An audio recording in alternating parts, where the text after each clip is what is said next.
Hello, everyone. China just gained the upper hand in a war America thought it was winning. Beijing demanded Beijing surrender its currency weapons, yet it was the dollar that collapsed. Now, U.S. factories are choking on their own tariffs. Ocean freight from China down 60%. Retail shelves could run dry in 5 weeks.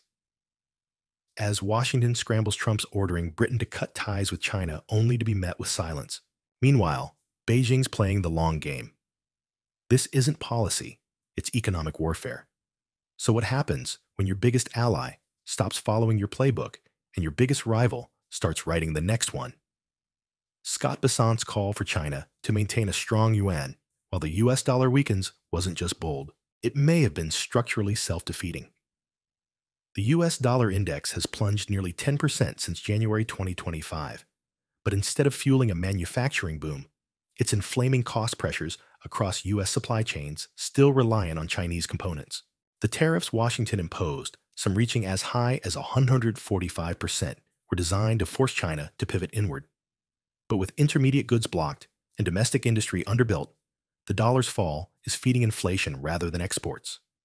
You can't devalue into a supply shortage, said Mark Zandi, chief economist at Moody's. In a meanwhile, the yuan has remained remarkably stable, devaluing just 3.2% year-to-date, showing that Beijing isn't folding, it's watching.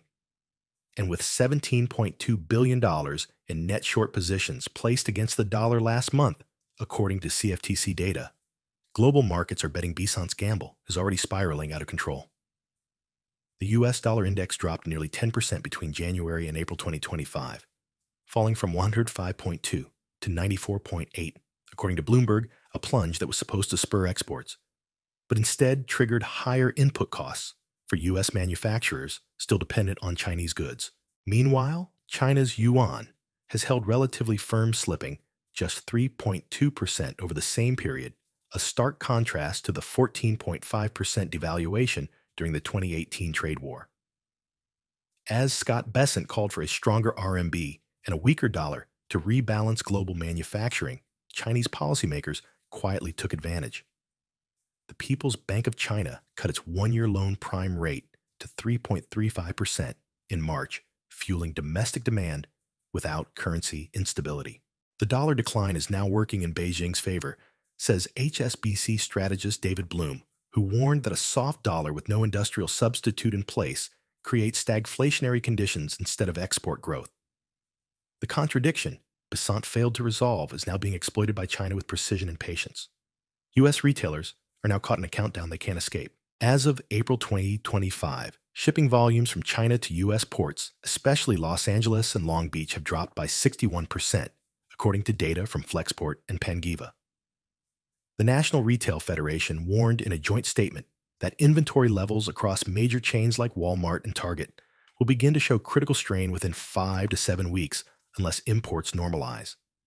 The culprit, tariffs, that now range from 75% to 145% on core goods like electronics, auto parts, and textiles.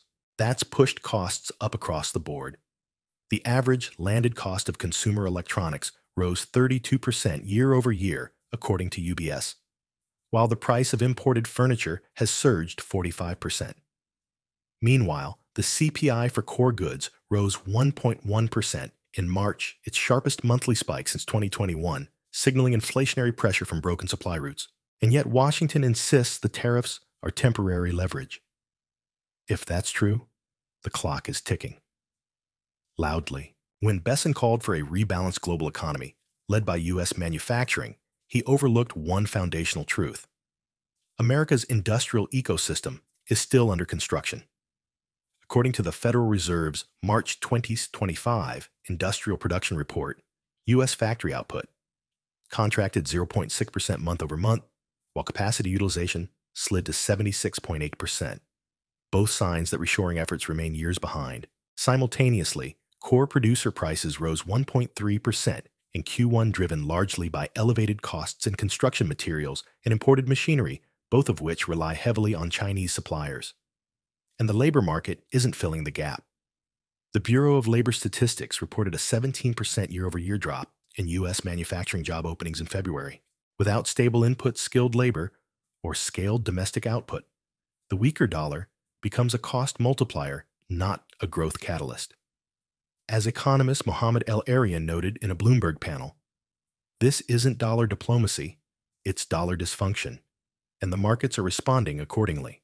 Beijing's central bank has shifted into a tactical stance, using the falling dollar as cover to launch targeted stimulus while preserving export competitiveness. The yuan has traded within a controlled band of 7.19 to 7.25 against the dollar since February.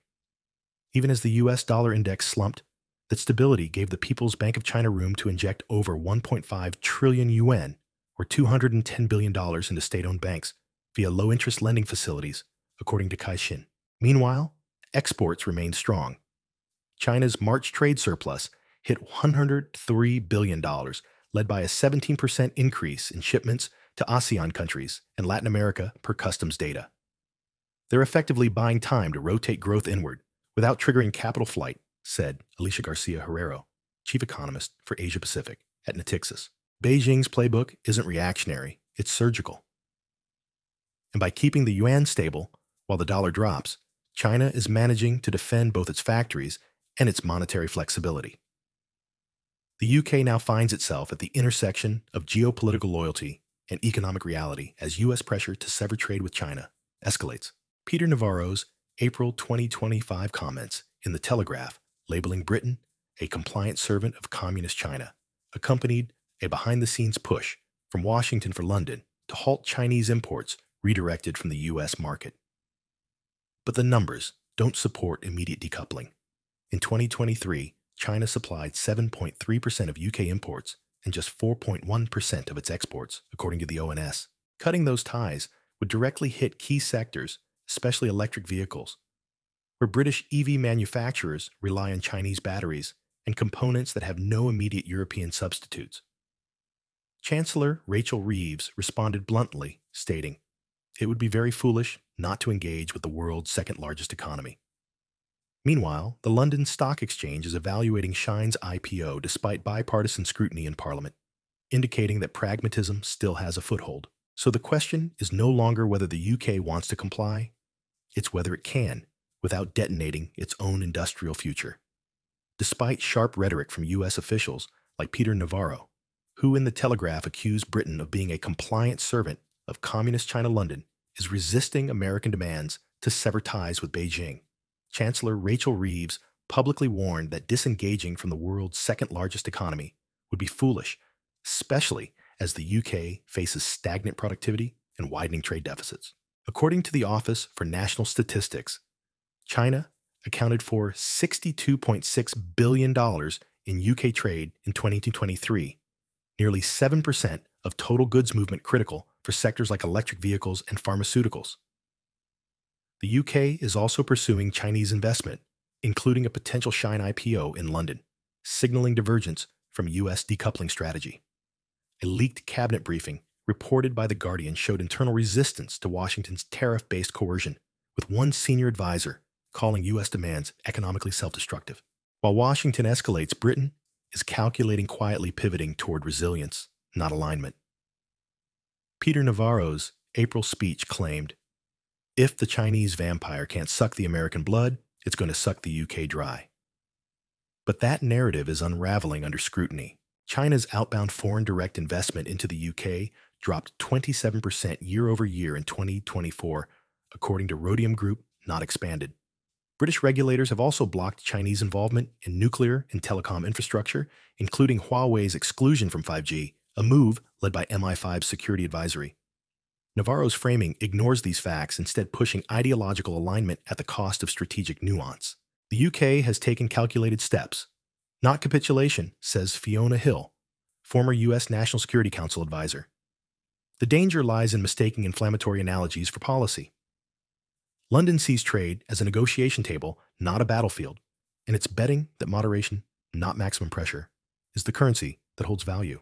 With both economies under pressure, the trade war is no longer about leverage. It's about optics.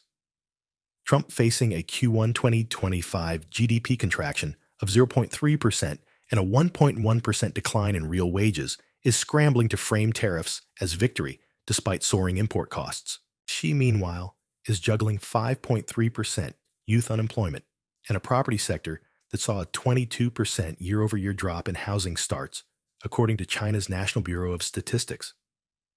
This is now a two-level game, says Dr. Wen-Tai Sung of the Australian Centre on China in the World. Both leaders are managing foreign brinkmanship while signaling control at home. Trump's narrative centers on reclaiming industrial might. Xi's narrative focuses on resilience and multipolar strength.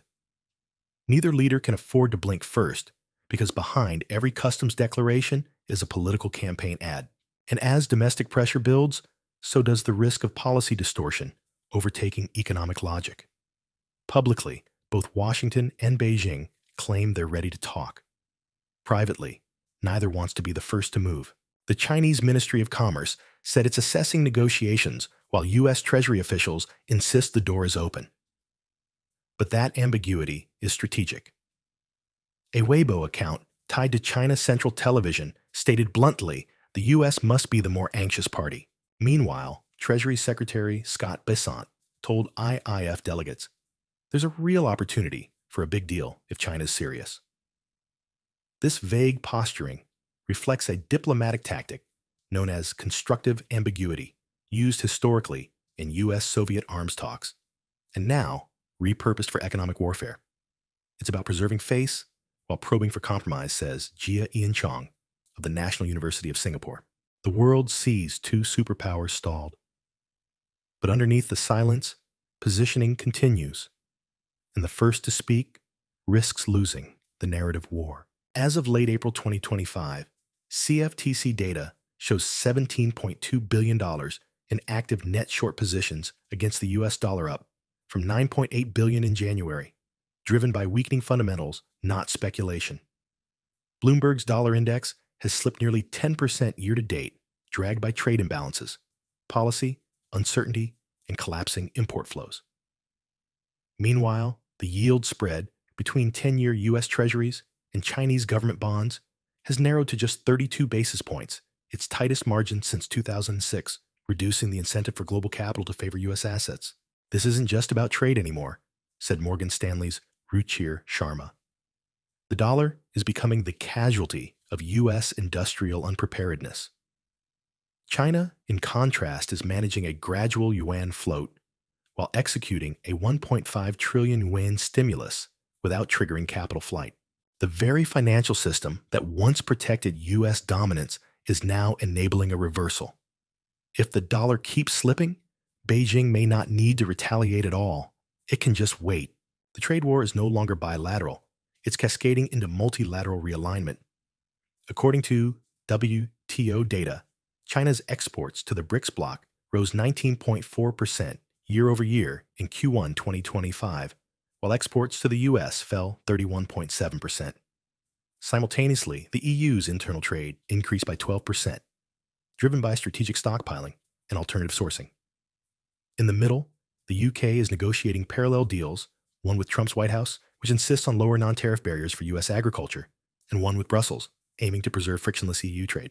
This is the stress test for Globalization 2.0, said Adam Tooze Columbia, historian and author of Shutdown. If countries are forced to choose between dollar-centric security and yuan-enabled affordability, alliances could fracture. What emerges may not be a new bloc, but a tangled web of economic loyalties shaped less by ideology than inflation rates, labor costs, and shipping lanes. The world isn't decoupling, it's repricing. So let me ask you, who's really shaping the future of trade governments or investors? Is this just a phase in a larger standoff? Or are we watching the birth of a new world order without a single center of gravity? Drop your thoughts in the comments. We're glad you're enjoying this video. Please like and subscribe. Check out another video that is now on your screen.